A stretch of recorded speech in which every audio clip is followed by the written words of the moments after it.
Prepare for Ielts practice listening tests. Practice listening test 5. Turn to Section 1 of Practice Listening Test 5. Section 1. Megan and Ken are deciding how they will spend the evening. Look at Section 1 of your listening test. You have some time to look at questions 1 to 7 now. You will see that there is an example which has been done for you. The conversation relating to this will be played first.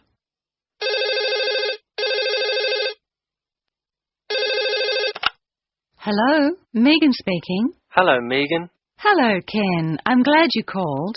Thomas asked me to give you his telephone number. Is that his office number or his home number? I can give you both. His new home number is 9452-3456. Would you like his office number? I think I have it. Does 97314322 sound right? That's it. But the home number is 9452-3456. He moved in last week. Good. I've got that. Now, what would you like to do? Thomas's home telephone number is 9452-3456, so letter C has been circled. Now we shall begin. You should answer the questions as you listen, because you will not hear the recording a second time. First, you have another chance to look at questions 1 to 7.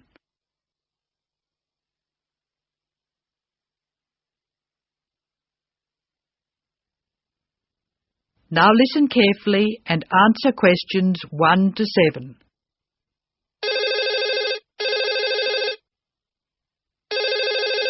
Hello, Megan speaking. Hello, Megan. Hello, Ken. I'm glad you called. Thomas asked me to give you his telephone number. Is that his office number or his home number? I can give you both. His new home number is 9452-3456. Would you like his office number? I think I have it. Does 97314322 sound right? That's it. But the home number is 9452-3456. He moved in last week. Good. I've got that. Now, what would you like to do? Well, I'd like to go dancing, but Jane's hurt her ankle, so she'd rather not. That's a pity. I guess it means she doesn't want to play tennis either. That's right. She says it's okay to go bowling if we don't expect her to do well. Okay, let's do it. I guess we can go dancing some other time. Well, I booked us some time at the bowling alley of Entertainment City. Do you know it? Is it on Smith Street? Down near the university? That's right. It's on the corner of Smith Street and Bridge Road. What time did you book for? The first booking I could get was 8 o'clock. Okay, it's 7 now. What do you want to do first? Well, I think we should leave now. We can meet at the bowling alley. I can't be that quick. I have to call Thomas to start with, and I need to get changed. Okay, I think I'll leave in 10 minutes and meet you in there. That makes sense.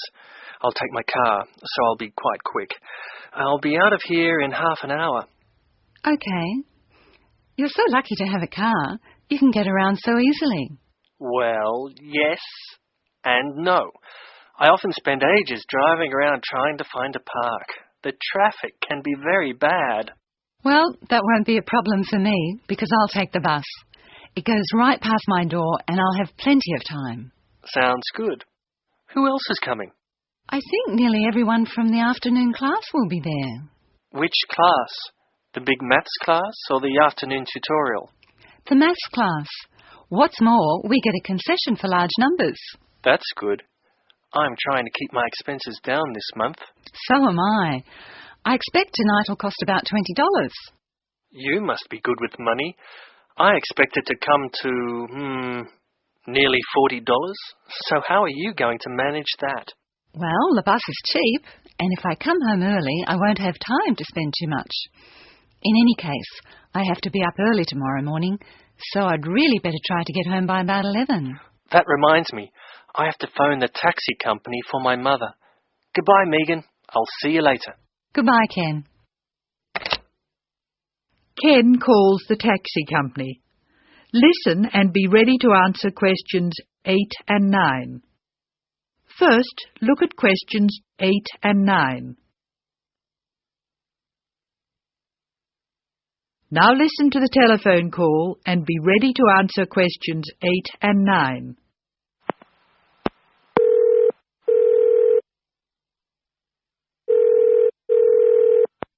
Thank you for calling Acme Cabs. Please follow the instructions on the tape. If you wish to order a cab now, press 1. If you have placed an order previously, press 2. If you wish to make an advance order, press 3. Please be ready to tell us your street number and name. If you wish to speak to the radio room supervisor, press 4. If you want to inquire about lost property, press 5. If you want to order a taxi equipped to carry wheelchairs, press 6. Your call is very important. Please stay on the line for the next available order taker. Hello, I think I left something in one of your cabs on Thursday. It was a brown paper package with an address written on it in green ink. Has anyone handed it in? That is the end of section 1. You now have some time to check your answers.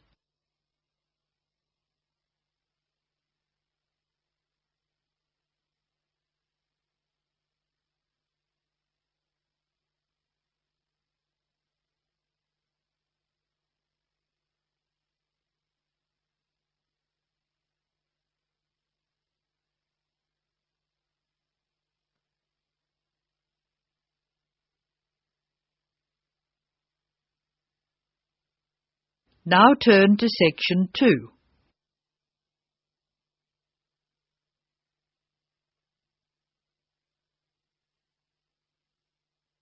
Section 2. You are going to hear some announcements made to a group of people who are planning a trip to Greece. First, look at questions 10 to 15.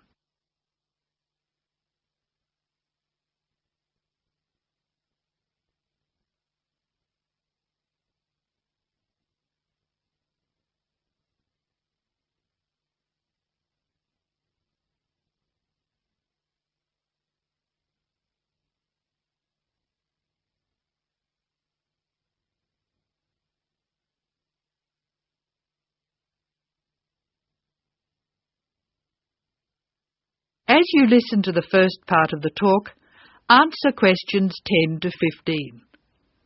Write no more than 3 words or numbers for each answer.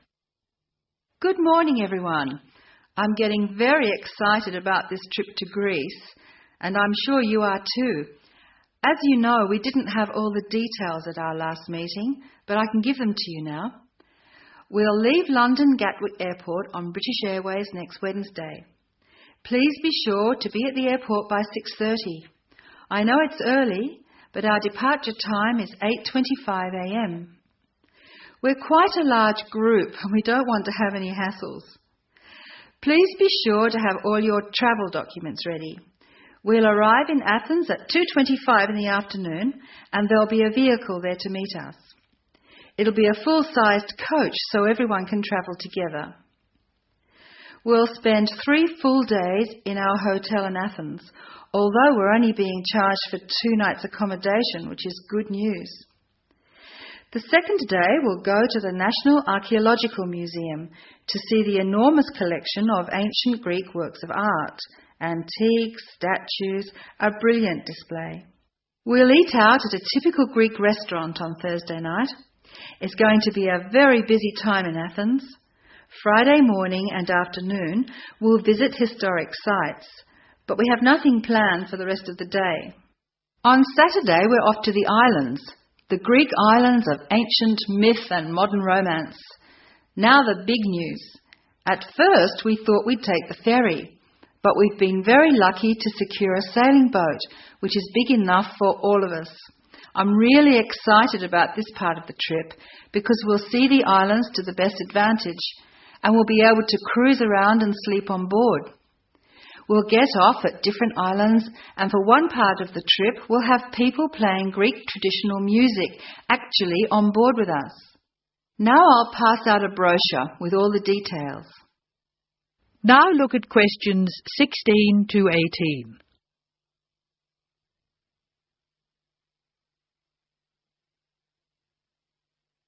As the talk continues, answer questions 16 to 18. A lot of work has gone into organising this tour, and I'd like to thank in particular the travel agent who got us a really good deal, and the people at the British Museum who offered us such good advice. Trips like this only happen because of the hard work of really expert people. As you know, we have planned a gathering for when we return. I have a list of things which the committee would like you to bring to the party. They are your pictures and something to eat for everyone to share. You are almost bound to have people ask what we have in common and why we're travelling as a group.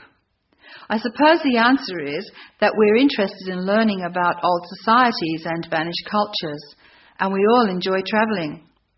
Of course we enjoy fine food too, but that's not as important. Now look at questions 19 and 20.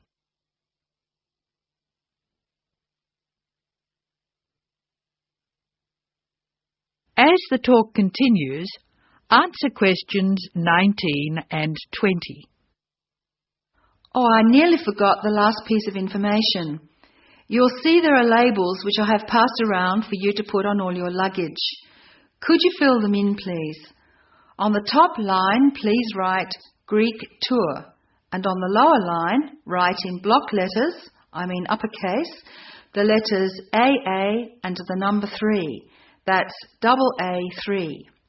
We need to have these labels clearly displayed to help the baggage handlers keep our luggage together on the different parts of our trip, so please don't take them off.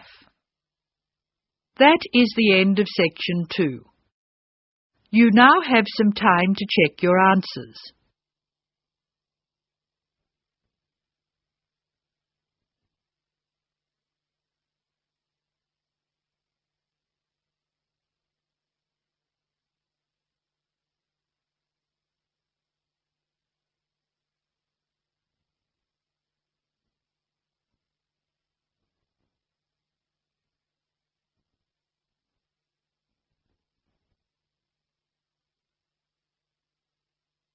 Now turn to section 3.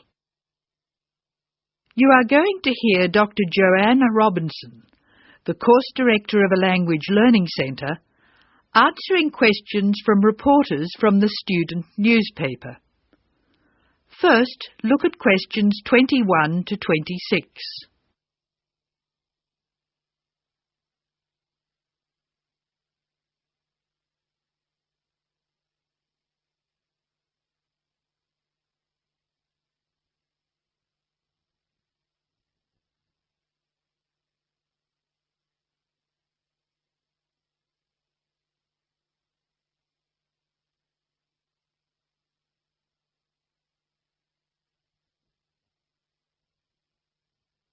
As you listen to the first part of the talk, answer questions 21 to 26.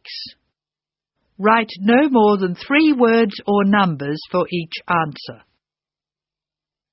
Welcome to the Language Learning Center. I'm Joanne Robinson. You must be the reporters from the Examiner. Please come in and sit down. Hello, Dr. Robinson. Yes, we're from the Examiner. I'm Cheryl Perkins and this is Don Klim. May I start with a question? Did this college really start with Brazilian students? It did.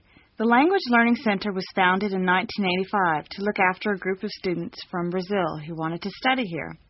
Those 20 students soon grew to 60, and as you can imagine, we had severe accommodation problems. Somebody said you were in the old amenities block, right near the engineering school. They have a good memory. Yes, we were there because the university hadn't believed we would expand so quickly. The problem wasn't solved until we moved into these new premises in Bancroft House in 1987. When did you start taking students from other countries? About 1990. We now have students from 13 different countries enrolled. and we expect a large group from Turkey next month. Yes, we've noticed a lot more advertisements for Turkish restaurants in our advertising section. Well, 40% of our students come from Turkey, by far the largest single national group, and I believe there's been an influx to the rest of the university. There are a lot of Turkish students studying hospitality. Do you offer anything special to the students? Yes, we do. There are several things which make us rather different from other language schools. English is certainly not restricted to English for academic purposes here. Sometimes we have extra classes for students who have particular courses in mind. And we have just said goodbye to a group of 30 Indonesian students who were preparing for a university course in agriculture. They came to us for English for farming, and they were with us for a long time. We miss them. How long do students usually stay at the Language Learning Centre? It varies, so I'll talk about the average. Most of our courses last for 5 weeks, but to make any real progress, a student needs to be here for at least 3 terms. That's 15 weeks.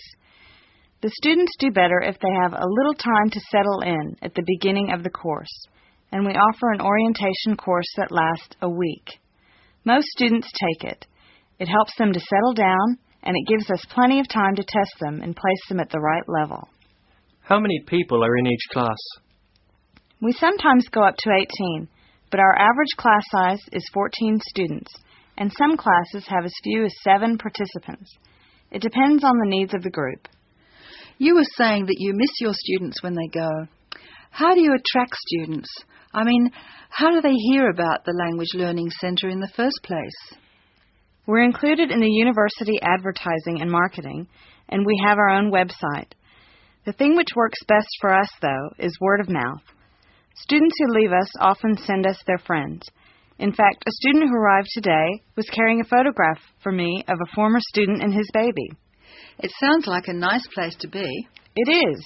A lot of our students make lasting friendships while they're here.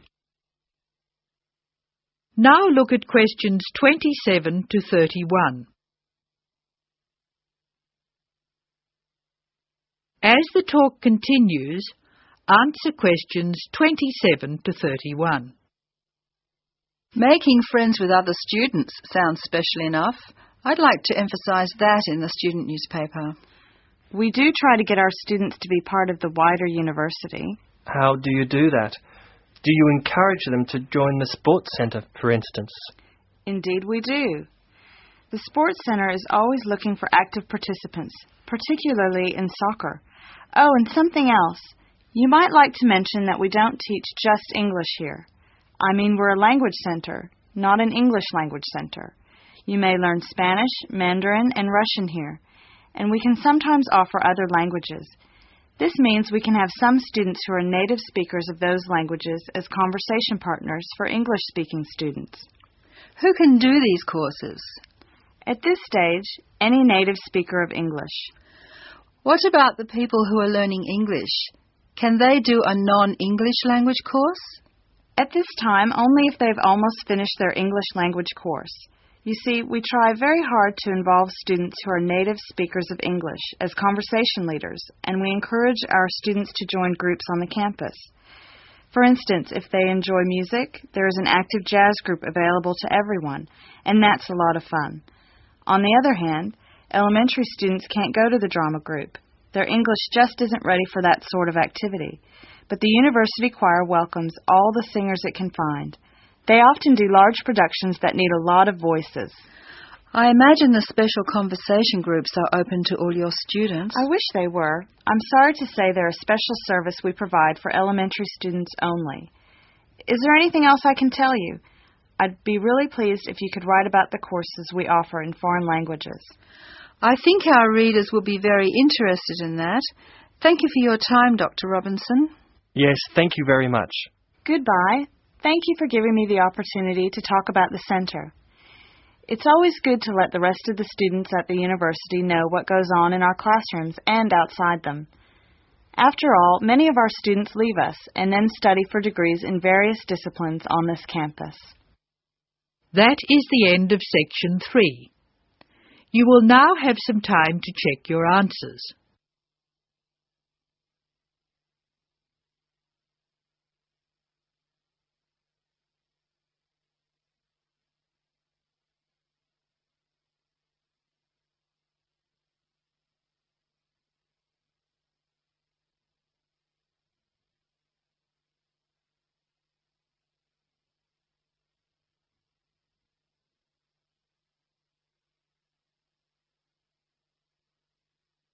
Now turn to Section 4.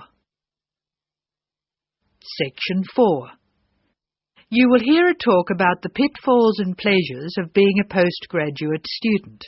Look at questions 32 to 37.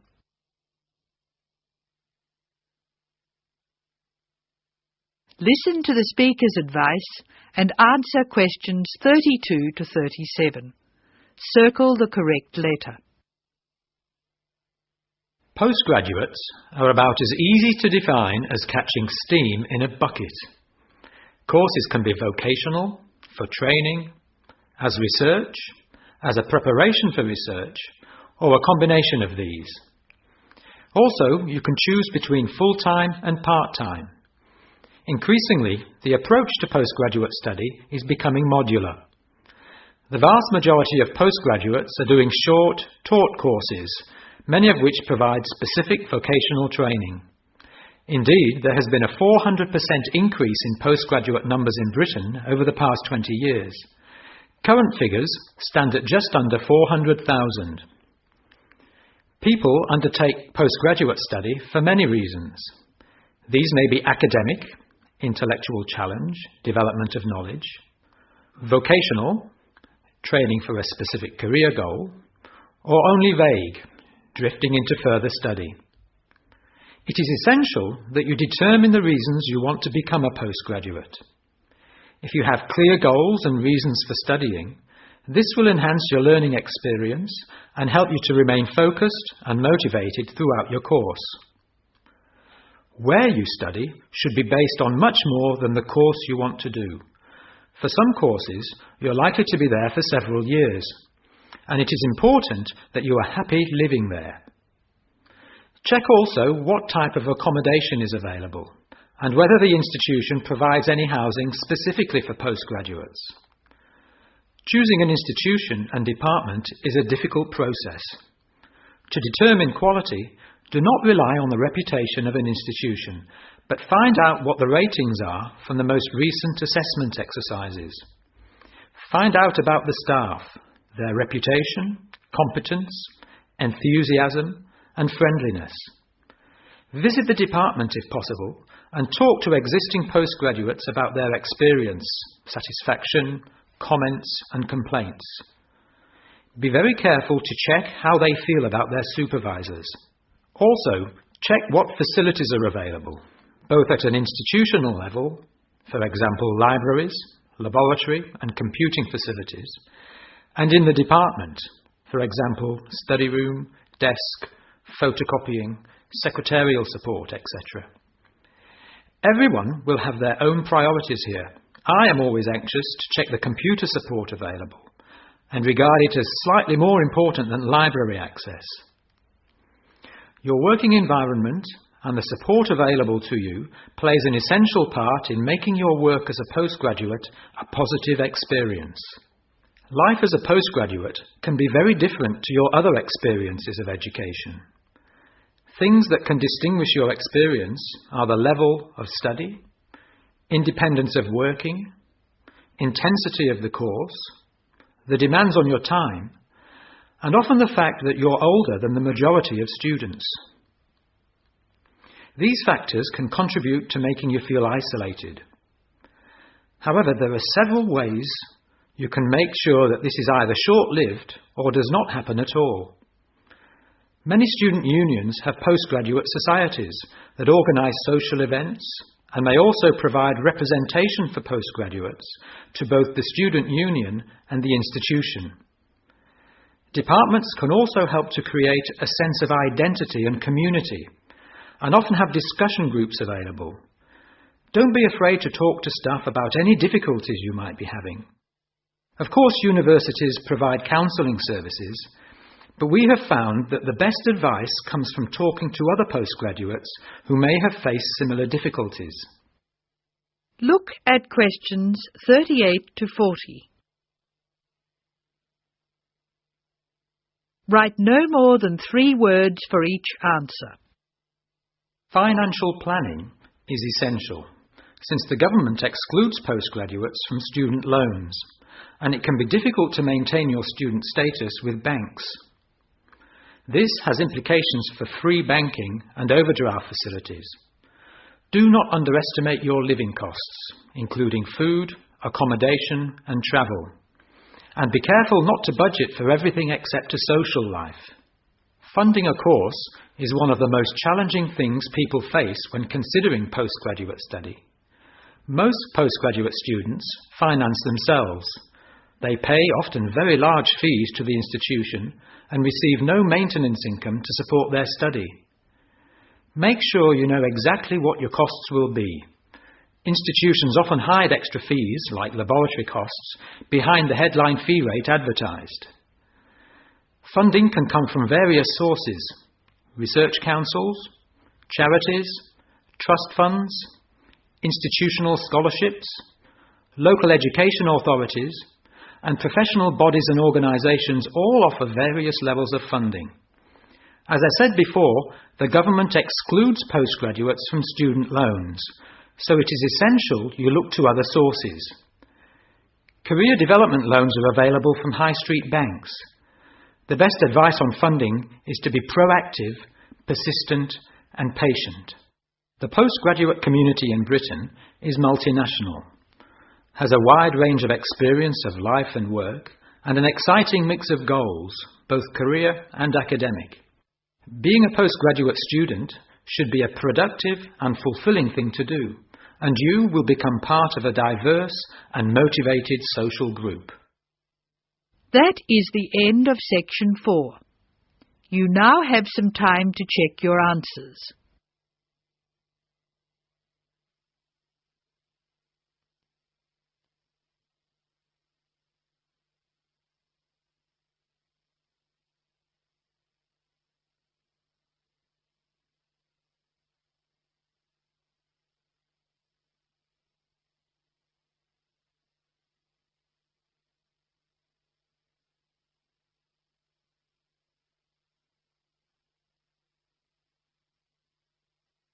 That is the end of listening practice test